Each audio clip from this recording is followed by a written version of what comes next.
All right, everybody, welcome back for another deep dive. You know how we do it around here, getting into the nitty-gritty. Today we're looking at something pretty fascinating. It's a trade war, but not the kind you might expect. We're talking tariffs and international relations, but through the lens of something everybody can relate to. Booze. Yeah, that's right. It's an interesting one because we've got this situation with Canada hitting back at the U.S., and they're using a very specific weapon, liquor. Yep. So we've got a whole bunch of news articles here talking about how multiple Canadian provinces are actually pulling American-made alcohol right off the shelves. Wow. And this isn't some, symbolic little protest. This is a pretty major move. And to understand what's going on, we need to go back to the beginning. Yeah. This whole thing started with President Trump, back when he was in office. He slapped a 25% tariff on Canadian steel and aluminum imports. Right. And Canada was not happy about this at all. I mean, it caused a serious uproar. Yeah, I mean, you can imagine. So to retaliate, Canada decided to target something that would hit the U.S. where it hurts, and that's where the liquor comes in. Interesting. Now, what makes this whole thing even more interesting is the scale of the Canadian response. Absolutely. We're not talking about one province kind of grumbling and making a small statement. Right. We're talking about 5 different provinces. Wow. British Columbia, Ontario, Nova Scotia, Newfoundland and Labrador, and Quebec. That's a lot. That's huge. Yo. That covers more than half of Canada's population. Yeah. I mean, that's a significant portion of the market. Exactly. So this is not a small potatoes kind of thing. And it's not just about the economics either. There's a real sense of, betrayal, anger. Mm-hmm. Some of the language that Canadian leaders have been using is pretty strong. They're talking about a complete betrayal, a declaration of economic war. Yeah, those are strong words for sure. Not exactly the language of, friendly neighbors. Definitely not. So, we got this trade dispute, this economic tit for tat. Right. But what's really interesting to me is how this whole thing is playing out. Right. It's like a microcosm of the bigger picture of international relations. Absolutely. And to really grasp the intensity of the situation, you have to understand the history of trade between the U.S. and Canada. I mean, they've been close allies and trading partners for so long that these tariffs feel like a huge slap in the face to many Canadians. Yeah, it's like you said before, it's personal. Exactly. And that personal feeling, combined with the very real economic impact, is what's fueling this strong rhetoric we're seeing. Got it. So we've got the why. No. Now let's get into the how. How are they actually pulling this off? I mean, are they literally like pouring American bourbon into the river or something? No. It's not quite that dramatic. Okay. But they are using a system that I think might surprise a lot of people. Interesting. See, in Canada, liquor sales are largely controlled by the provincial governments. So you have entities like the BC Liquor Distribution Branch in British Columbia and the LCBO in Ontario. And these entities, they have a lot of power over what's available to consumers. So they're not just suggesting that stores stop selling American liquor. They're actually making it happen. Precisely. Wow. And this is where the economic impact could be really significant. Right. We're not talking about a small niche market here. For instance, the Ontario LCBO alone sells almost $1 billion worth of American liquor every year. $1 billion. Billion with a B. That's incredible. So you can imagine the impact this is going to have on American producers, and then it ripples out from there, right? It affects retailers, restaurants, potentially even tourism. Yeah, that's a huge chunk of change. Exactly. So Canada is definitely not messing around here. Yeah. They're putting their money where their mouth is. Yeah, they are sending a strong message. But I'm curious, why liquor? Why not something else? Why not, Canadian bacon or maple syrup or something like that? What makes this particular product such a good target? Well, there are a few reasons, I think. First off, it directly impacts a major U.S. industry. American whiskey in particular is a huge export. Oh, yeah. Makes sense. And then there's the symbolic value. Liquor is often associated with celebration, with good times. So this measure, it kind of hits a little closer to home for a lot of Americans. It's like saying, hey, we're serious. This isn't just business as usual. This is personal. Exactly. It's a symbolic gesture with teeth. And then third, it allows the Canadian provinces to exert pressure without necessarily causing massive disruptions for consumers. There are plenty of other options available from other countries, so while some people might be disappointed, they're not going to be left high and dry. Okay, so they're making a point, but they're not trying to completely alienate their own population. Precisely. It's a calculated move. Got it. So let's break it down a little bit more. What are the specifics of these actions being taken? Are they all doing the same thing? Well, there are some variations. British Columbia, for example, they're specifically targeting products from red states. which, adds a whole other layer of complexity to the situation. The political angle. Exactly. It's a clear message that there's a political element at play here. Meanwhile, Ontario, they're taking a more comprehensive approach. They're not only pulling products off the physical shelves, but they're also removing them from their online catalogs. So even if other retailers wanted to restock, it's going to be harder for them to do so. So they're really making it difficult to get American liquor in those provinces. Yeah, they're not making it easy, that's for sure. Wow. So we started with what seemed like a pretty simple story about, tariffs and liquor. Right. But as we've dug deeper, we've seen how much more is going on here. Absolutely. It's about international relations. It's about domestic politics. It's about, consumer preferences. It's fascinating to see how something that seems so straightforward can actually be so complex. It really underscores how multifaceted international trade disputes can be. Yeah. This goes beyond simple economics, like you said. It touches on international relations, domestic politics, even cultural preferences.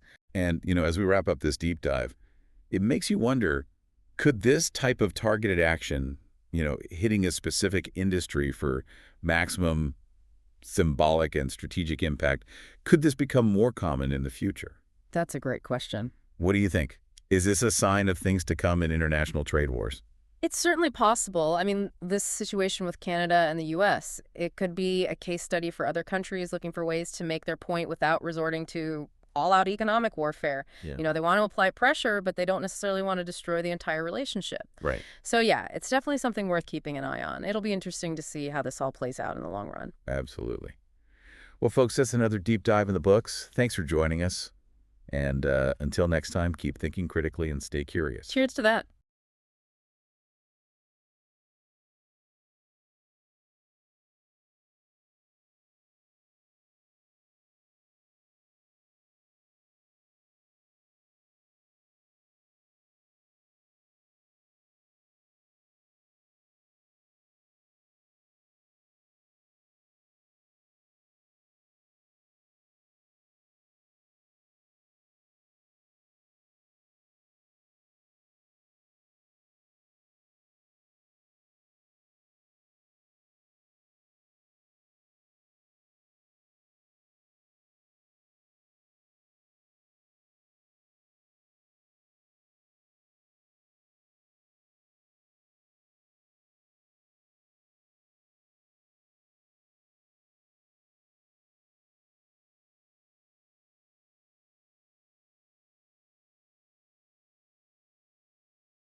Thanks for listening, everybody. Yeah, thanks, everyone.